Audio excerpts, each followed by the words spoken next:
Okay, hello. It's been a little while, and it's everyone's favorites, more commentary on 60 Grassy games. I've got a lot of messages saying that, you know, the videos were really helpful in terms of understanding the game. They were quite interesting, and I should try to do more of them in my spare time. So what I was thinking for quite some time was I shouldn't just post wins on my channel of my own games all the time. I think that's pretty pointless. Um, it would be interesting for me to post some losses as well. So for a little while, I was thinking the first loss that I get in quite some time against a decently rated game, I'll slap on here. So it happens I've been very lucky, haven't been losing too much recently, but um, eventually I played a game against Player, or Parak as most people know him, and yeah, he beat me with an imp book, and it actually turns out to be quite a good game as well. There's some early turns which are a little bit all over the place, not the best, but I would say after that the game actually turned out to be pretty well, and I think both him and I played the game quite well, Parak especially, and I'll sort of go through, once again, thought processes and things like that. I think it's very, very different when, you're commentating a losing game because there's a lot of reasons that led to that point. Upon reflection, you sort of understand, and yeah, I guess we can sort of get right into it. So, like I mentioned, Parak himself is using a imp mix. Basically, he's got flight, he's got things like Mega Boulder, he's got Dark Knight. Oh, sorry, he doesn't have Mega Boulder actually, which is quite key, and we'll see that in a second. But he's got a couple of different pieces, and it turns out to be quite a weird book at that. For me, I'm using more of a generic DK mix, but first of all, let's take a look at what's happening here in the early game. So once again, get flashed off, get treed. We're doing the swarm trick here, but the way that he, I should have lowered this chat box, but anyway, it is what it is. The way that he treed, I was actually thinking maybe I could flash, this way, but I didn't want to open it up, so I decided to kill the tree first and then do a diagonal flash downwards. This way it gives me a bit of space and there's not much for him to do. I accidentally misplaced that swarm. I could have placed it a little bit better, but he gets the swarm kill, so I decide to use Rain of Fire. I get the swarm kill for him. I hit the snowman, and I also do some good damage to him as well, which is great. The reason why I'm deciding to play defensive from the start is because if I expose myself sort of on the surface here, and he's 1 minion ahead, I'm going to be quite behind because I'm going to be trapped by his snowman, I'm going to be trapped by any other minions that he summons, and it seems like, well, he's only ahead because you spent a turn flashing, but that's not actually true because he spent a turn to tower. So if I was on the surface, he wouldn't have towered. He would have trapped me with snowman, trapped me with ice shield, whatever it is, and it would have been quite problematic. So just a really quick pause here. This was a turn where, so basically I blast from the past to him so his tower dropped. I moved up, I ice shielded, and I actually missed the final seconds of my turn. So what I was supposed to do was summon Dark Knight here. And if I was able to summon Dark Knight, I would have been able to kill this Pegasus in the turn or charge through the snowman and hit him.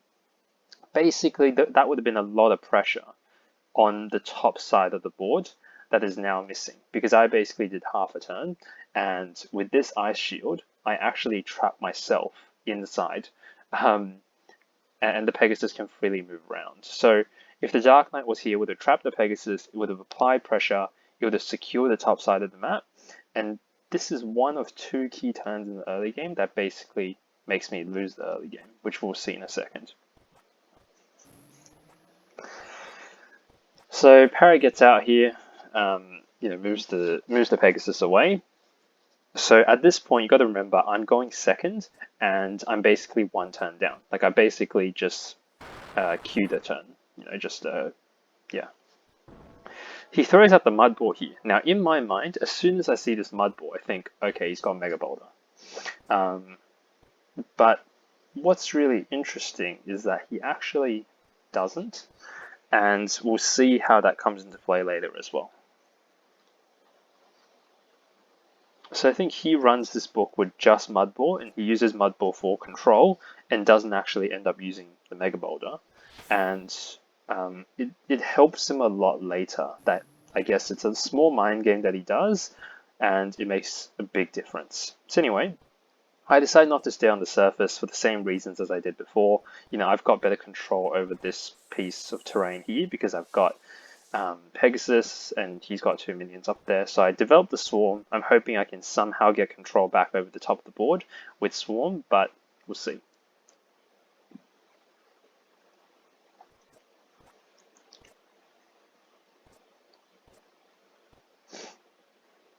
I think he develops the Dark Knight here, if I'm not mistaken. Yeah, there we go.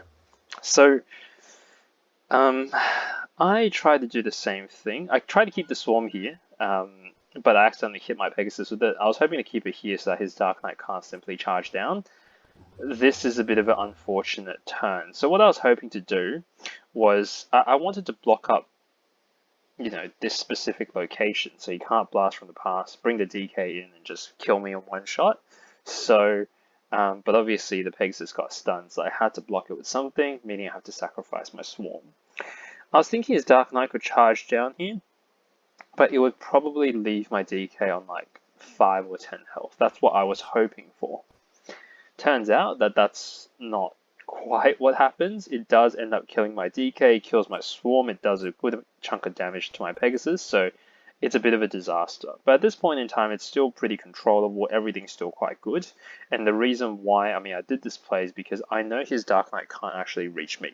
At most, it will kill my DK, and that's okay, because if his DK is down here, it's basically an even trade in my mind. It's very, very hard for him to actually get this minion back up, especially as you can see I can trap it with my Pegasus. And in my mind, if we trade DKs, usually it's a good thing for me. I find it's a little bit easier to play when the opponent doesn't have like a one-turn kill threat. So yeah, I think I would be happy to trade DKs most of the time. Just because I think in terms of other minion usage, those are that's an area that I'm more confident with, I would say.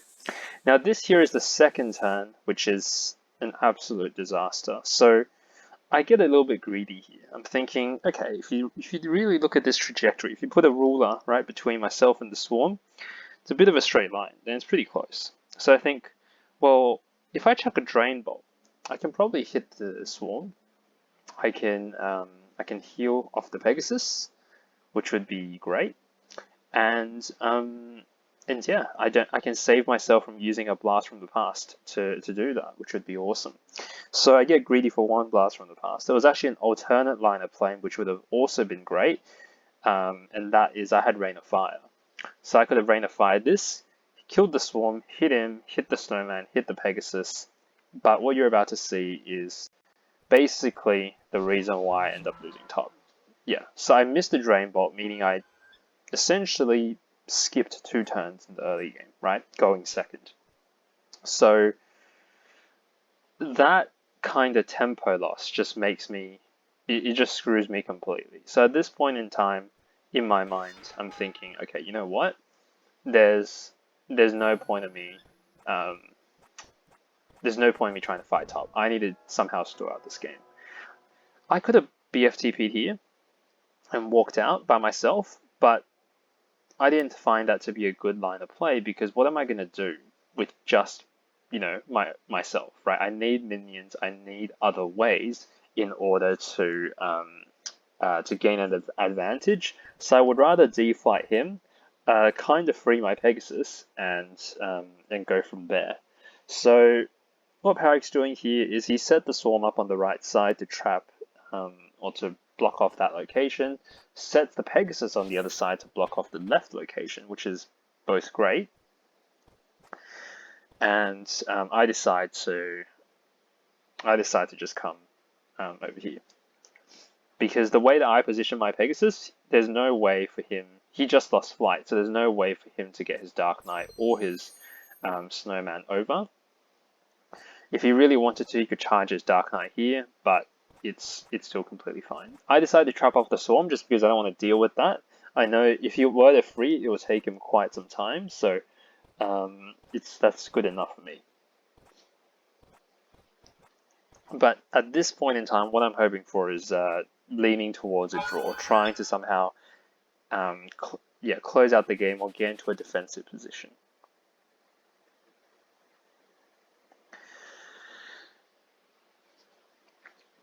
Very small thing here. I mean, I could have stood here, summoned the Pegasus, but if I stood here, the Dark Knight could charge through. So it was quite important that I was in the air. And if I was in the air and summoned the Pegasus here and he ends up, Dark Knighting, charging through, could hit me. But most importantly, there's ways that he could have deflighted me. And that would have been really bad because I need flight to get down the side. So the play that I end up doing is so that I can try sort of preserve flight. Yeah. And I summon water trolls because they're 2 bodies for drain food. I want to heal up at this point in time. I feel like I'm quite low, especially because at this point I still think he has Mega Boulder. The other thing is also trolls are able to do exactly what they just did, which is help break the ice shield by jumping on the border. So that was the other reason why I decided to bring them out, because I didn't want to do that maneuver myself as I wanted to save health.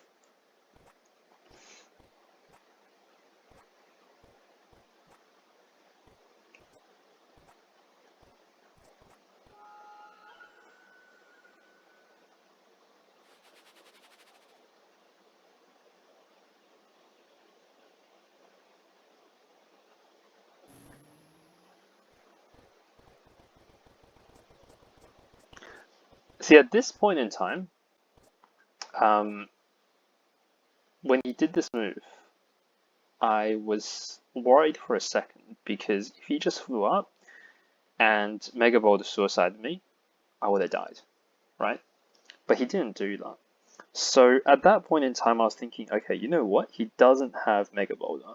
But I guess an irrational part of me also kept thinking, maybe he actually does, and he just messed up that move. Like he just forgot he could Mega Boulder suicide me for whatever reason. And this comes back to bite me a lot. There are a few turns that I play overly defensive because I think I'm in lethal range of Mega Boulder when I'm not. And we'll see that down the track, but it is a pretty significant mistake in the sense that, I shouldn't have thought that Mega Boulder was lethal, or he had Mega Boulder when clearly he would have been able to kill me, but he didn't do that. Continues rushing me here, which is fine, 138 health. And I just need to sort of relocate everything to the side as best as I can. I want to delay going down to the side, and that's for 2 reasons. Because the sooner you go down to the side, the sooner you give up this top area. And I think I'll need to do a separate video on how to stall, some other time, because it's actually a lot harder than people think. Because essentially what happens is, Forest Seed is one of the best spells at stalling, right? You can use Forest Seed to wall off here, to wall off here, to wall off, like anywhere. Forest Seed is always good. But the thing about stall is that you can't actually stall forever, or a lot of the time you can't stall forever. What you're trying to accomplish is you're trying to lose ground as slowly as you can so that you hit the 60 turn timer. So if I go down straight away, then what happens is I've lost, if you look at the minimap here, I've lost this much ground in 1 turn, right? Whereas if I start here, I spend 5 turns stalling this location, another 2 turns stalling this location, another, I don't know, 3 or 4 turns stalling this location, another 3 turns stalling this, and I finally go down to the bottom of the map. I've made him invest an extra 20 turns just to push me down, and then he needs to try break through this massive piece of terrain, which is usually the hardest component as well. And that's essentially roughly how you stall. I mean, I'll do a different video on it. it's just to quickly explain why I didn't go down straight away, because I didn't need to. And I guess one thing to remember is that when you're stalling, you can't think about how am I going to get past the next 5 turns. That's not how stalling works, right? If you actually want to stall, it's how am I going to stall the next 40 turns. So if I simply go down to the side, you know what? I'll probably live for about 10 turns, and then I'll very, very quickly die. But yeah, it's yeah, we'll see that. Anyway, it's just a small thing. He decides to snowball my water troll here, which is probably the worst move he could have done. I think he knows that himself. It's very, very similar to what I did earlier. Basically, I Q the turn because he doesn't even kill the water troll. I get off a great Rain of Fire here, damages DK by 50, hit him for another 25 or so. And at this point, it's actually quite good because his DK is in lethal range.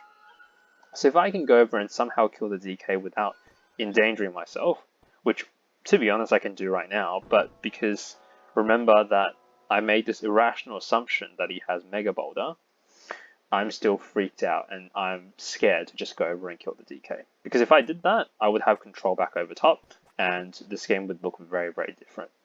So what happens instead here, he does a great play. It's a simple but a great play, is he drains the Pegasus and he drains the Water Troll. And his DK is on too much health for me to deal with. So once again, I fly down. And this was a really bad turn because I just set up a tower that immediately detowered it, which is just bad for me. And you'll notice that once again I start, as soon as I go down to the side, I don't tree it up because there's no point treeing at this point in time when my Pegasus does the same thing. So I try to flash, I try to create some space. I know that Parak often against me, he's been taking Rain of Fire or Rain of Arrows, and I don't want to get Rain of Arrowed. Hold on. Yeah, once the screen actually pans to me, I'll explain that in a little bit more detail. So yeah, I was against the edge of the map. If I got Rain of Fire Arrowed, I would have taken 75 and I'll be on 13 health, which is very, very difficult to live. I develop another swarm here because I don't want to stay stuck forever, and I want to eventually start fighting back against the top of the map. So yeah, I mean, Swarm is a good way to slowly get some control back over the top, so I try to get that up nice and early.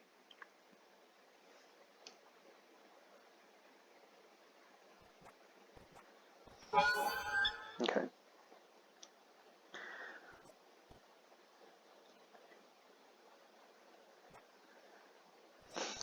And the one other reason I also didn't want to commit myself to the side, this was a very small thing, but one thing that I noticed during this entire time was because I noticed he had Mud Ball, I noticed he had Dark Knight, but he didn't have Mega Boulder. He didn't use Rain of Fire. He didn't use a lot of things. He didn't use Ice Shield, I believe.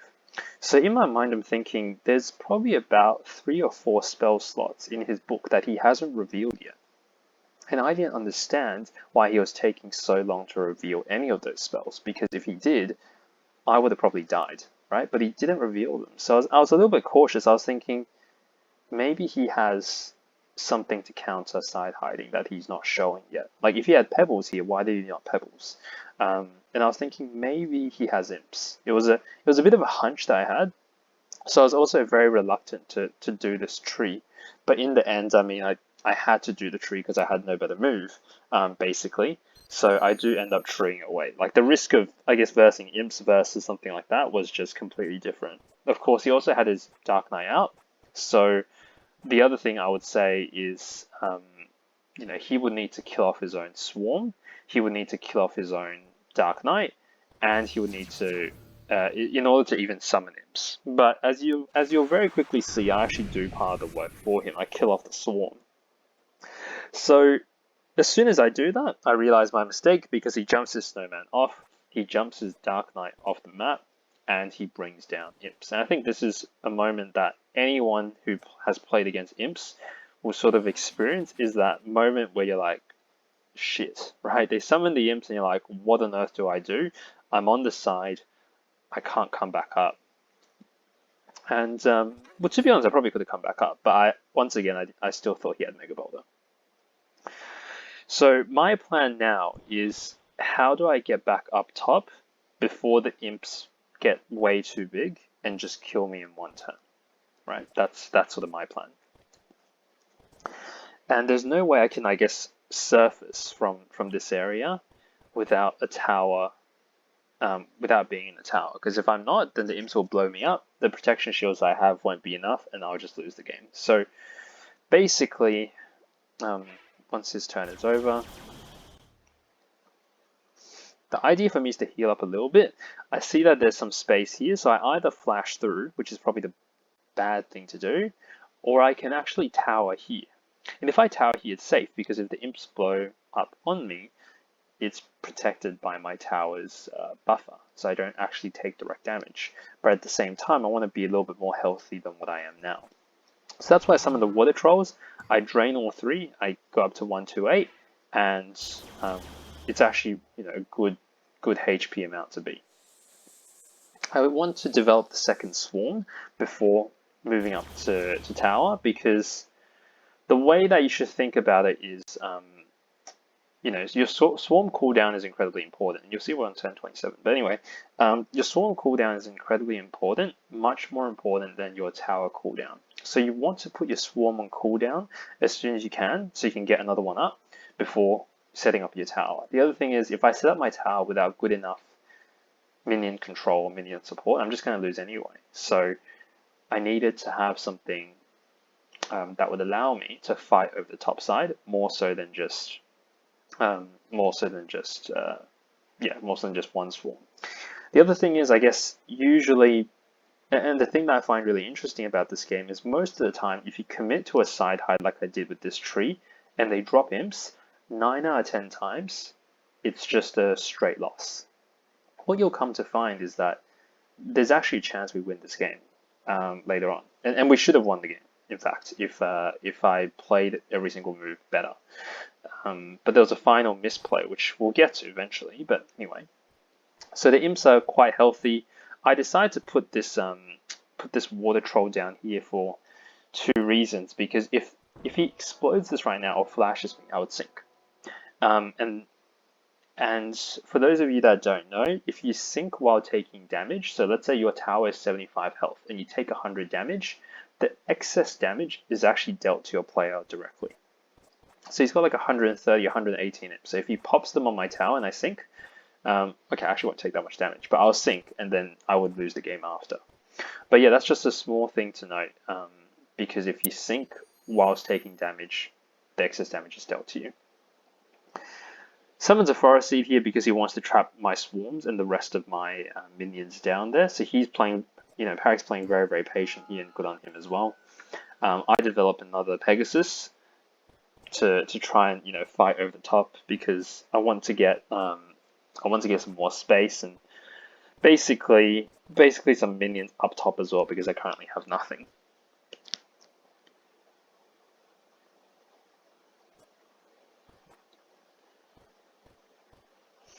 And this is actually one of the, I guess you could say, flaws of using imps in 60 Grassy, is the fact that because imps are 3 minions, they take a shit ton of time to move. He ends up getting the imp over here, but it's not enough time to get the others across. So, you know, he has to do a move like just draining, which is fine, but it's not the most amazing move. So I flash down here to free my 2 swarms, and I think at this point in time, Parik and I are thinking the same thing. He's probably thinking, okay, you know what? I can't let this go another turn, because for me, if I get both my swarms up, I'll zombify his Pegasus, and I'm still in a tower, and basically I'll have control back over the top of the map. So he gets his second imp across, doesn't have time to get the third imp, which is a pretty big deal for me.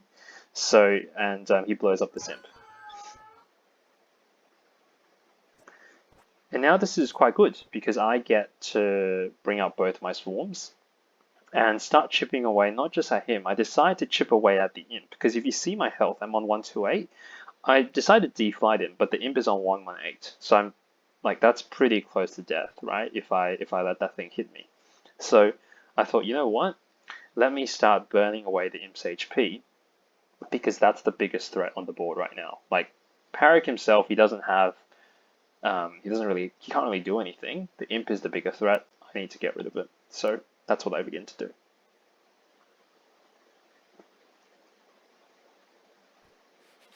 I move my swarms there because, yeah, if he decides to kill one of the swarms, I'm quite fine with that. I need some time to get back into the game, so I'm not fussed over that as well. He can kill the swarms if he wants, and I think he knows that he can't really afford to do that. So anyway, he mudballs me, and at this point in time, I once again make a pretty questionable play, and it's once again because I'm freaked out of Mega Boulder. See, if I knew at this point in time he didn't have Mega Boulder, I could just flashed it open, or I could have done a different line of play to what I'm doing here, which I'll talk about in a second. I decided to Protection Shield because I'm like, well, if he Mega Boulders me, I die, right? So, and Protection Shielding in Mudball is probably one of the worst things you can do because, well, it's just horrible. Like, it's just bad. You know, it doesn't give you any control back. It doesn't free you.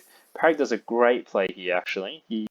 I didn't think of this, and if I knew this was a game-changing play. He traps the other swarm, and he kills the swarm, basically getting rid of two swarms at once. And if he didn't do this, just think about how many turns pass, right? There's at least 6 or 7 turns that pass with this swarm here. The amount of turns that pass with this swarm just sitting here, it could have been hitting the imp every single turn. And the imp would not have been anywhere as big as it is. When he summons imps later, the swarm could have killed the imps. Just keep that at the back of your mind, because there's about 6 or 7 turns that the swarm sits here, probably even longer, that it could have been doing something. So yeah, I developed the swarm here for 2 reasons, because one, I want him to come over and drain it.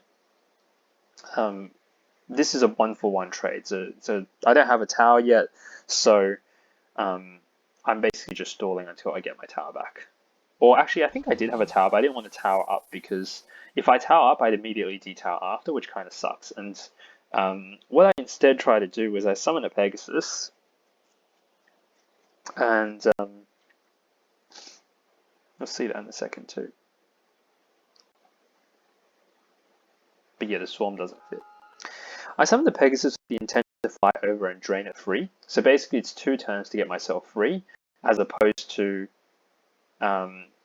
towering and then summoning a Pegasus after, which is also 2 turns to get myself free. But the difference is that by doing that line of play, I actually gain 30 health because I drain the Pegasus. So I like that line of play a little bit better. I think it gives me, like, I'm getting more value out of those 2 turns.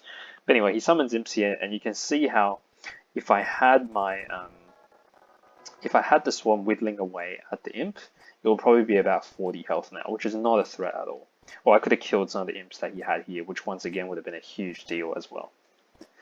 In terms of killing that swarm with Rain of Fire, I think it was a bit of a bait on his end.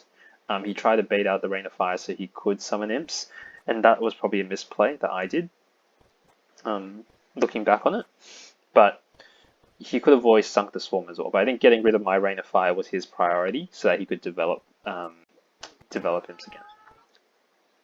These imps aren't that scary just yet. They're on 83, but yeah, I know I can't really stay here for any longer. I decided to do this tree because I know I need to leave this place. I'm in a really bad spot, and the imps are now 164.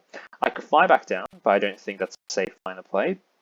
So what I instead decided to do is to fly up to the border, somehow stand on the edge of this tree and jump over, because I know his imps can't do that. There's no way for him to do that. If he wants to get over to help his imps get up, he needs to burn flight. The other thing he needs to do, of course, he can flash the bottom side open, but yeah, he can't exactly do a lot. I summon Water Trolls here because once again I want to heal up as best as I can, and Water Trolls is a great way to do that. He gates on over with the intention of using flight to bring both of the imps up. And I do this little maneuver with Water Trolls here because I'm thinking, well, if he brings his imps up here and jumps down, where is his imp going to land? Because if it's too close to me, like if his imp gets up to here, I lose the game, right? So I'm thinking, where's the imp going to land? And I do a rough estimate. I think I put the first troll here because I'm thinking, okay, if he jumps over, it might land out here.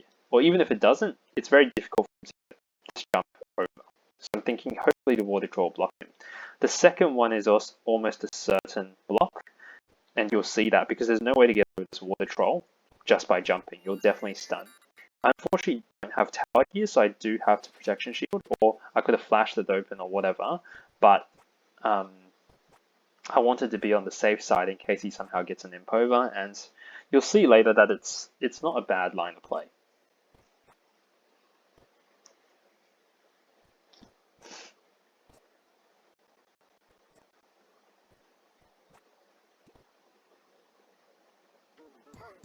Yeah, it does a lot of damage to me, but I do survive it. I think at this point I have a bit of I still don't have tower up, so I have an epiphany. Like, well, how is he going to get his even his imp is a little off the side of the map, and meaning other imp, which is 164 health, is less than the one before, so it's not going to reach me. And he can't fly on over, so how's he going to reach me? So I decided to gate up here, which is basically the only safe spot that I can go to. And I realized at this point in time, as long as I stay top of this section, like basically this quadrant, there's no way for him to actually reach me with his book, right? He can come himself and fight, but he can't really carry his imps up unless he develops like a Pegasus, a Swarm. And at that point, if you have a Pegasus and a Swarm out, you can't really commit to more imps. So I tower up here, and there's very, very little that he can do. And I guess one could argue that this is probably a drawn position or a pretty decent position for me. I can just stall out. I summon the Pegasus to drain here to heal up. There's not too much I'm worried about. I summon Water Trolls to get a more massive drain. And this is when he reveals Rain of Fire. I actually thought he had Rain of Fire the whole game, but he never revealed it. And this, I believe, is where he reveals Rain of Fire for the first time, which is a little bit annoying because it does slow down my healing by a significant margin, and it also does kill... Oh, not yet.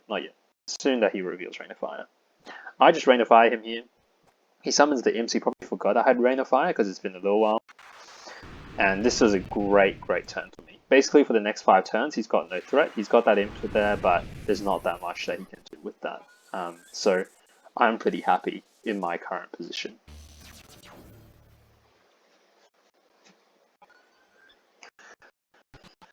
I do a very slow play. I drain the Pegasus, I want to heal up. My mind is kind of going for a draw. I wasn't too stressed. He revealed the Cog Tower, which, mind you, he didn't reveal the Cog Tower up until now. I think maybe he did, but no, Cog Tower was one of the spells I thought he might have had. I wasn't 100% sure on it, but anyway, seeing another one of his spells confirmed was a great deal to me. He summons more imps here, and to be honest, I didn't even need to care about these imps because there's still no way for him to get them up. I could have just let them stay there, but I did decide to do a play which was fine, I guess. In hindsight, actually no, it was fine. I was to kill 2 of the imps. If I killed 2 of the imps, this would have been great. But I get a little bit unlucky here. I only kill 1. So what ends up happening is he gets the imps up, blows them up, and he has 2 fully charged imps, which puts me in a really awkward position. I knew he was going to do this line of play, so I move the Swarm now. He doesn't get up when he tries to blow up my Pegasus in the tower. And the second thing is I need to drop and piece of land left over. So in this position, I'm actually winning. And the reason why I'm winning is because he probably didn't expect this much of the land to go. So I can hit him here, and I can flash him off the map. It's a pretty easy and clean flash. But yeah, it was definitely nerve-wracking at the time to pull off something like this. So I flash him off. He's on 74 health. So keep in mind, he's very, very close to dying. And this here is basically both the game... It could have been the game-winning play, but it ended up being the game-losing play. And I'll talk about that in a little bit of detail. So he's on 74 health, meaning the most damage I can do is 65, which is Swarm and Pebble Shot. So in my mind, I have to get him down just a little bit lower for him to get into that execute range, right? So I hit him with the swarm, and then I need to survive at least one more turn, because if I get 2 swarm hits, he's basically done for. So at this point, I have all the resources I need for me. I've got flight, I've got cog tower, and I'm thinking where to position myself so I don't get screwed. I could have easily jumped up here and just cog towered here, and that would have been fine. Or I could have flown up to the top of the map, and I probably would have been fine too. But I didn't want to give him, a chance to come back as well. This was like my one chance at winning the game. So what I ended up doing was, and we'll see this in a second, was I decided to fly here, and basically what I do is I exhaust both my options against imps. I exhaust flight and tower on the same turn, which is really, really bad because both of those are quite crucial. I was hoping that he wouldn't be able to fit his tower here, but he does end up fitting, which is a big deal. And yeah, it makes a big difference because his tower here basically saves the game for him. If I just use protection shield, if I just use Drain Bolt would have been the better one. If I just used Drain Bolt and he couldn't tower, that would have been game. There's nothing he could have done. He could have used a Drain Bolt himself, and then he would have been in lethal range of Swarm and Pebble Shot. But anyway, at this point in time, I still think it's going okay. It doesn't seem too bad. I detower him here, so what's the worst that can happen? I move my Swarm here, and I quickly realize that that's not a good place to put it because he can put his imps and it absorbs the next Swarm hit. I need every single Swarm hit to get lethal on him. So I decide, you know what? Let me put the Swarm back over this location. I get the Pebble off. It doesn't do as much damage to him as I would have liked, and he does a great play here. A very, very risky one, mind you, but a great play. He drains my tower and actually drops me, and here I'm screwed. Like, I'm just screwed. Because, well, there's nothing I can really do. I exhausted flight, so there's no way for me to get back up. And yeah, I can hit him with the swarm, but yeah, I can't stay in this position because if he blows up the imp, I will die. Like, I'm way too close to the water, or at least I'm pretty sure I am, that I'll sink and take the full excess damage from the imp. So there was a line of play upon looking back, which might have made sense. So I can hit him with the storm here. What could I have done? I had the arcane gate. Maybe I could have gated up here. Right? That is pretty flashable, but I don't know. If you count for the fact that if I put swarm here or something, that's a potential solution. The other solution that I like a lot better is I could have, we'll see this. I end up powering. I run to the left side. I do sort of a bit of a last-ditch effort to tree this section so the imps can't get to me, and I use my swarm to block. Basically, at this point, I'm really, really scrambling. What I could have done was, when I was in my tower, I could have put a tree forest seed underneath my tower. So what would have happened? Yeah, this forest seed would have been in my tower. And that's effective because that's power here, right? Imp explodes, it kills the tree, but the tree still generates a piece of terrain, meaning I don't actually touch the water. So I don't take the full 200 damage. Like, I don't take that excess damage. And that would have been quite key because, well, if he wanted to detower me, that was the line of play that he had to go for, right? So, unless he didn't want to detower me, which is fine, and I'd be pretty happy with that too. So, suppose he killed the imp, he would drop down to 54 health. I would still have my swarm for that turn, and I would have still been pretty screwed, don't get me wrong, but there could have been a couple of different lines of play from there on out that might have made things a little bit better. Having an extra turn would have made a big difference, and it also, puts a lot of pressure on him if he's so low as well. Like, I could have moved to the left side and blocked up that location with my swarm the turn after, and that would have been a fine, turn. So anyway, the game basically ends here. He ends up getting his imp over. and there's nowhere else for me to really go, given that there are 230 imps. We're on about turn 52 at this point. If this was the old turn timer, and you could jump in the water, this game would have drawn. But with a new timer, I can't do that, so it does end up being a drawn game, which is okay. I mean, look, Parag played really well this game. There's a lot of small things that he did, such as the mud ball up the top of the edge, the drain there, and yeah, I ended up resigning here. So I guess this play was both the game winning and the game losing play. Right, up here, ice shielding was correct, but I should have drained, because if I drained, he would have gone down to about 30 health, and then he would drain me, and he would go up to 60, and then I can kill him with Swarm or Purple Shot. If he towers, I'm still safe at the top of the map. I was a little bit scared, because I know he had 200 in. I wasn't sure of the exact range. I was worried that he would be able to somehow hit me without hitting himself, which was just an irrational thought. Like, there's no way he would know the imp range that well. So that's the line of play that I should have taken. And I think it was a good game in the sense that, despite how far behind we were from the very, very beginning, because remember we just skipped 2 turns at the start, and we're also playing against imps, we were actually able to bring it back a lot due to a lot of small things that we did over time. And yeah, I mean, even to the final turn, right? The game could have gone either way. So there's a lot of back and forth. But one thing I think to remember against imps, like anything else, is just don't panic, right? Realize what you need to do in order to win the game. There's no game that's completely lost as soon as they bring out their win condition, right? Can you stall against it? No. If you can't stall against it, what can you do to get back your control? If you can't just simply head up to the top of the map, then what's a way for you to survive that climb back up? Is it using a tower? Is it using minions? Just think about it, logically. Think about what's actually in their book.